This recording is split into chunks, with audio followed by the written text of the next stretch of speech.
হয়, আমি যতটুকু জানি। কিন্তু আপনাদেরকে আজকের এই মাহফিল থেকে শপথ নিতে হবে যে আমরা একে অপরের সঙ্গে মুখের ভালোবাসা নয়, অন্তর থেকে ভালোবাসবো ইনশাআল্লাহ। উলামায়ে কেরামগণ আমাদেরকে নির্দেশ দেন, এটা আমরা মানি, আগেও মেনে এসেছি, এখনো মানছি, পরবর্তীতে মানব। কারণ আল্লাহ পাক রব্বুল আলামিন আমাদেরকে নির্দেশ করেছেন, ওয়ালতাকুম মিনকুম উম্মাতুন ইয়াদউনা ইলাল খায়রি ওয়া ইয়া'মুরুনা বিল মা'রুফ ওয়া ইয়ানহাউনা আনিল মুনকার ওয়া উলাইকা হুমুল মুফলিহুন। তোমাদের মধ্যে একটি দল গঠন করো, যে দল মানুষকে সঠিক সরল রাস্তার নির্দেশ দেয় আর খারাপ বেহায়াপনা থেকে মানুষকে বাঁচার জন্য আদেশ করে। আর এই যারা আদেশ করবে ওনারা জীবনের মধ্যে সফল হবেন, ওয়া উলাইকা হুমুল মুফলিহুন।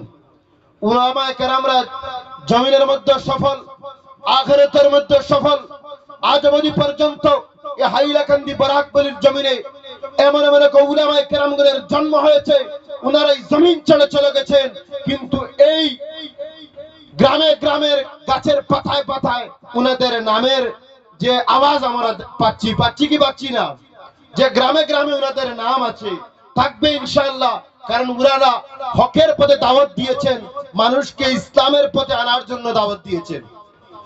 ওদিকে আমরা আজকে একত্রিত হয়েছে, আমরা এক দল হতে হবে, যে মানুষকে খারাপ কাজ থেকে বাঁচার জন্য আমরা আহ্বান জানাবো, আর ভালো কাজের আমরা আদেশ করব, আমরা আহ্বান রাখবো।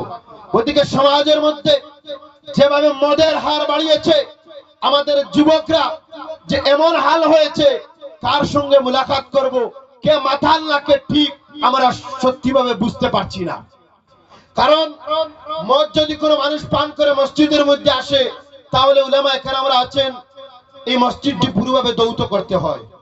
ওদিকে মদ যদি কোনো মুসলমানের শরীরে লেগে যায়, তাহলে শরীরের অঙ্গটাকে কেটে ফেলতে হয়। ওদিকে মুসলমান কখনো মদ পান করতে পারে না। আজকের এই মাহফিল থেকে আমরা ঐক্যবদ্ধভাবে এই জমিন থেকে, যাতে কখনো মুসলমানের আওলাদগণ মদ না পান করেন, আমরা একমত হচ্ছি কি হচ্ছি না, আপনারা বলেন। মদকে বিদায় জানাতে হবে কি হবে না? আজকে সবাই হাত তুলে বলবেন যে কোন মুসলমান কখনো মদ পান করবে না। আল্লাহু আকবার, নারে তাকবীর, নারে তাকবীর। আল্লাহ পাক রব্বুল আলামিন আমাদেরকে মদ বর্জন করার তৌফিক দান করেন, এবং ডিজে, গান, কনসার্ট, মদ, সুদ, জিনা, প্রত্যেকটা ব্যভিচার থেকে আমাদেরকে বেরিয়ে আসতে হবে। কারণ আমি নামাজও পড়লাম, মদও পান করলাম, তাহলে আমি মদ পান করে মসজিদের মধ্যে চলে গেলাম, আমার কারণে মসজিদটি কি করতে হবে? দৌত করতে হবে। তেমন তো মুসলমান হতে পারে না যে মদ পান করে মসজিদের মধ্যে যাবে, যে সুদ এবং ঘুষের সঙ্গে জড়িত থাকবে।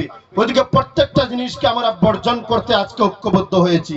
এই সমাজের মধ্যে ড্রাগসের হার এমন বেড়েছে যে রাত্রে আধার রাতে আমরা ওয়াজ এবং নসিহতের মাহফিল থেকে যে সময় এই রাস্তা দিয়ে আসি, প্রতিদিন 2:30 3টা নাগাদ আমরা আসি।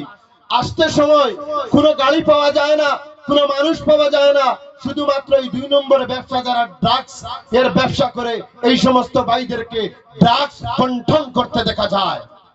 এবং যে সমস্ত 2 নম্বরের দান্দা আছে, ওগুলো আমাদের যুবকরা করছে। ওদিকে আমরা এই আজকের মঞ্চ থেকে আহ্বান রাখলাম যে আপনারা খারাপ কাজ থেকে উঠে আসুন, এবং যে সংগঠন আপনার পছন্দ হয়, আল্লাহ আল্লাহর রাসূলের দাওয়াত দিচ্ছেন প্রত্যেক সংগঠনের উলামায়ে কেরামগণ, আপনারা উলামায়ে কেরামগণের সাথী হয়ে যান, তাহলে আপনাদের মধ্যে ভেদাভেদ থাকবে না, আপনারা মহব্বত পাবেন। কারণ উলামায়ে কেরামগণ কখনো ভেদাভেদের জন্য কোনো বার্তা দেন না, শুধুমাত্র ঐক্য, একত্রিত হয়ে সমাজকে কিভাবে বাঁচানো যায়, সমাজকে কিভাবে আগে নিয়ে যাওয়া যায়, এটাই উলামায়ে কেরামগণের লক্ষ্য হয়েছে। এই জমিনের মধ্যে যদি সবচেয়ে বেশি আল্লাহ আল্লাহর রাসূলকে, আল্লাহকে ভয় করে থাকেন, তাহলে ওলা হলেন উলামায়ে কেরামগণ। ওদিকে উলামায়ে কেরামগণকে আপনারা সম্মান করতে হবে।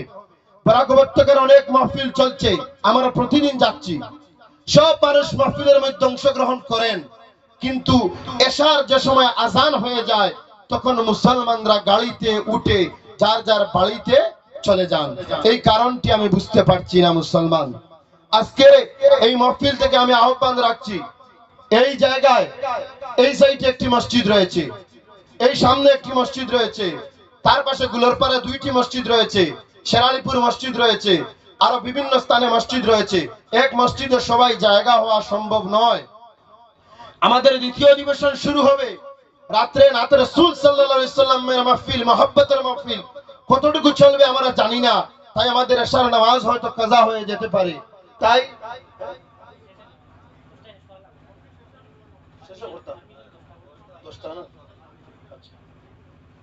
পারমিশন যেহেতু 10টা পর্যন্ত সরকার দিয়েছে, তাই আমরা মাহফিল 10টা পর্যন্ত চালু রাখবো।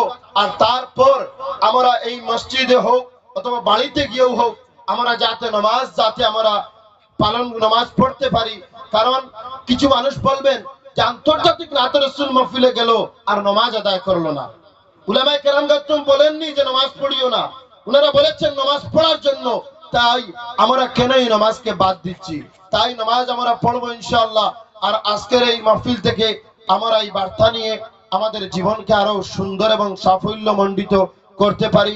মহান রব্বুল আলামিন আমাদেরকে সাহায্য করুন, মহান রব্বুল আলামিন আমাদেরকে তৌফিক দান করেন। ওয়া আখিরু দাওয়ানা আলহামদুলিল্লাহি রাব্বিল আলামিন।